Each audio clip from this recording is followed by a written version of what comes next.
How's your day going? Pretty good. How about you? Well, I know how it's going because I was the one that woke you up. um, we're gonna talk about. We're gonna recap Allen versus Craig. Yep. And How do you want to? well, hang on. We gotta tell him we had to help our dad move him out of his house, and we only got to start on Peyton Talbott versus Nick Aguirre. So that's where we'll start. Yeah, that's what I was about to ask you if you wanted because I was about to. Yeah. Um. So, do you want to start from the main? Like the main event was probably the most boring fight. Would you say? No, that was Brandon Allen. And Paul Craig was just getting Yeah, he slaughtered. got work. It got worked. So, Mm-hmm. do you want to start with some of these more, like with Peyton Talbot, and work Yeah. our way up? This is where we started. Actually, we started watching with Amanda Ribas and other lady. And we actually started watching as soon as the spinning heel kick landed. So Oh that's yeah, all we that's got from true. that. Yeah. That's one thing I'll say is I don't usually like watching the women fights, and sue me, cancel me, whatever. I can't tell you how many times I've seen two women fight, and they just look like uncoordinated or whatever.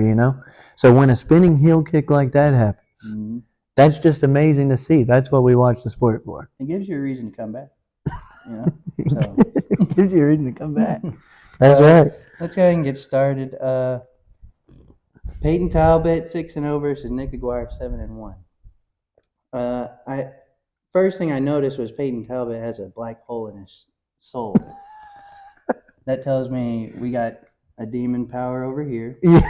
Nick Aguirre. He literally had a demon face on his Yeah, wrist. he had the demon face too. Like, come on. And Nick Aguirre, of course, no tattoos. The Dana White knows how to matchmake.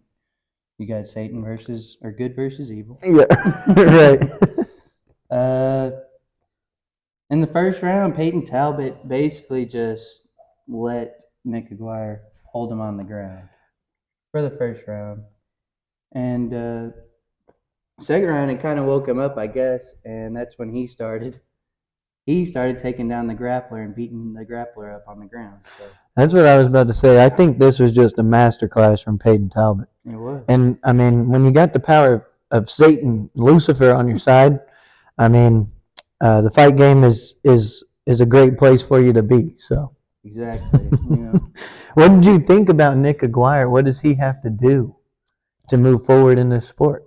Well, at first, he needs a way to set up his ground takedowns. He needs to set up his takedowns better. What I noticed was he was just backing up until he couldn't anymore, and then he shot. That's what we saw a lot of that night. Yeah. It was Nick Aguirre, lots of taking steps back, not using a lot of strikes to set up his takedowns. Not a lot of that happening.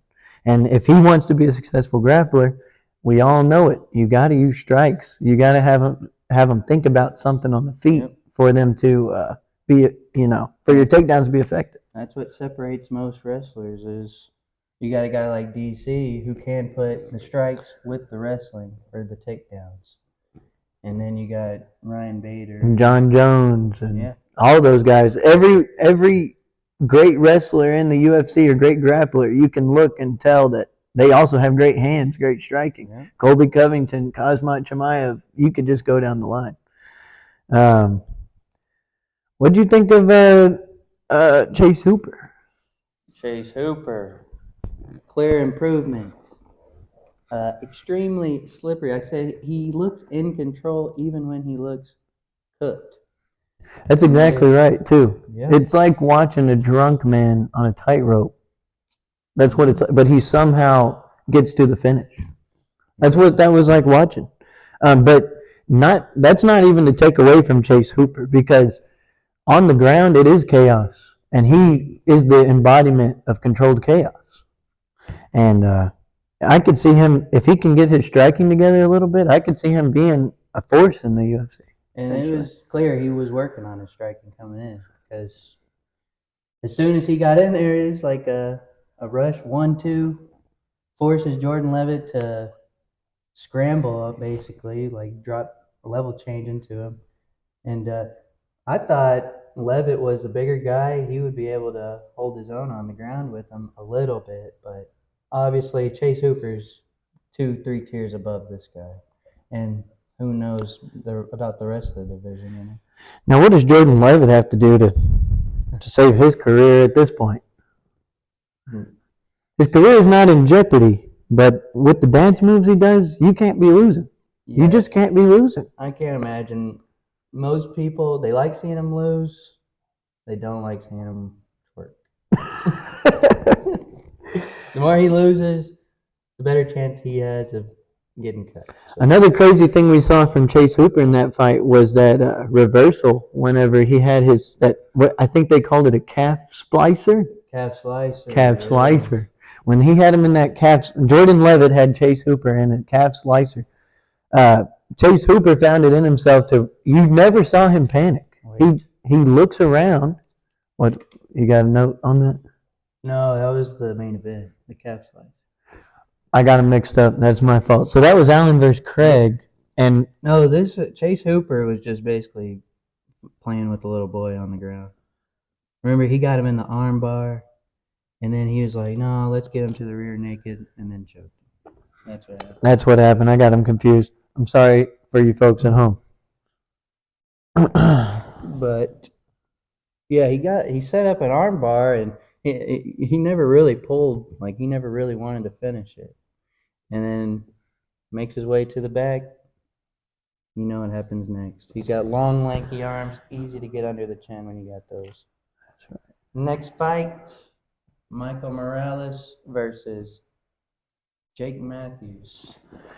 That's who they call the Celtic King, was Jake Matthews. Yep. What I saw was a whole lot of the Celtic King just couldn't deal with the reach and size advantage that Michael Morales has. Michael Morales was hitting him with quick 1-2s that just were sneaking through his guard.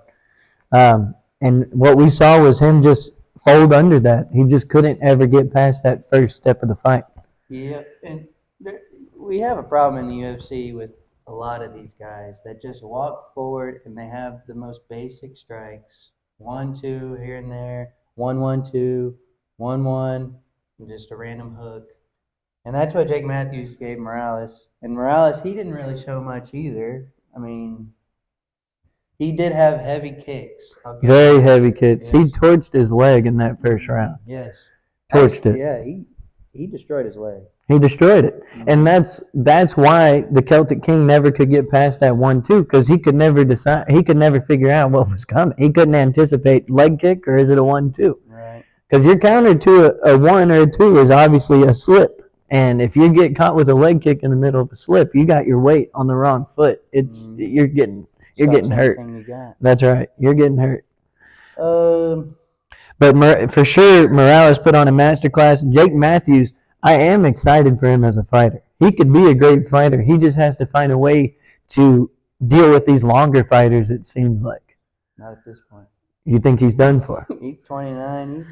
He's 19-7. He could be like the Charlie Olives. That's what I was gonna say. He could be like a Charlie Olive that Charles Oliveira, for you guys at home, we call him Charlie Olive. He could be one of those guys where he go, a 5-fight win streak puts him in title contention, and next thing you know, he's the best guy in his weight division. So that'd be cool for the Aussies fight. He calls himself the Celtic King, so maybe even the Irish would get behind him. Oh yeah. Where is he from? It said he was from. It was somewhere, Australia or New Zealand. It said that. Maybe he's just fighting. But he calls himself Scandinavian. Right. He calls himself the Celtic King. So I thought that was pretty badass. Pretty good name. And then obviously we get to the main event that ended in a 3rd round submission. Yep, that's when Brendan Allen had him in the rear naked. It wasn't like a rear naked. He was like kind of to the side of his back. Had him in a rear naked. Paul Craig had his legs, was able to maneuver into a calf slicer. And that's whenever I got confused earlier. Brendan Allen did masterful technique. You never saw him get nervous while what you see most guys do when their ankle or their foot or their leg gets grabbed on the ground, they immediately panic and they're only looking to grab the other guy's foot. They don't care which foot. It's the first limb they can grab. They're going to grab it. What you saw Brendan Allen do was he intentionally, decisively looked for the foot that was locking his calf in, and he pulled it out. And you watched him get out of that easily. And Paul Craig, let's be real here. He's a tough bastard. The guy's a tough bastard. But you got these young, hungry guys out there. There's not much you're going to be able to do against them, especially whenever they've been learning these new techniques. Especially moving down a weight class at 35. 0% success rate. Right. I don't think he's gonna retire or he's going to a different promotion. You think Paul Craig's gone? Yep. Yeah, and he can't be a commentator either because there's already a Paul there. Yeah. But Brendan Allen, 27 years old, he looks great. 23-5. I love his Muay Thai. I wish he'd just do that. Quit trying to prove that you're a good wrestler. I don't care. Because that will get him in trouble. That'll get him in trouble whenever he gets to these guys at the top in middleweight. I mean, you got, who is it, Bilal? You got Bilal. You got Cosmots up there. You got, middleweight. Yeah, 185. So Izzy, Drickus. Oh, yeah. Okay. And then you got, you got Cosmot up there.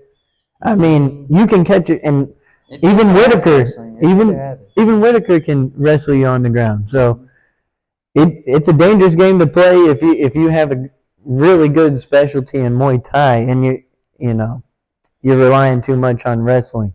Yeah. It's good that he's working it though because he is going to need it. Yeah. So it's a healthy mix. He's got to be able to use it in a fight and obviously practice it and to get any better. So, but it's scary to watch because he can get in trouble wrestling someone like Cosmo. Mm-hmm. But yeah, he just has great Muay Thai, and in the clinch, more output. I saw more output this fight than his last fight against Bruno Silva. He would get in the clinch and he would just kind of sit there, and that could be because he's tired. Maybe his conditioning was better this time. Who knows? But he had more output this time, and that's the best thing in the clinch. I love the clinch strikes. So do you think we should do another video for, like these next couple fight nights that are coming up, or should we just go ahead and give them a taste of what we're looking at next week? Yeah, because that video will come later in the week. Yeah, because there's gonna be nothing this week, obviously, because of Thanksgiving and all that. Thanksgiving. Happy Thanksgiving, everybody. Unless you're native. I'm sorry. It's a bad week to be a turkey. It is a bad week to be a turkey. So December 2nd, we got Beneil Dariush versus Arman Tsarukyan.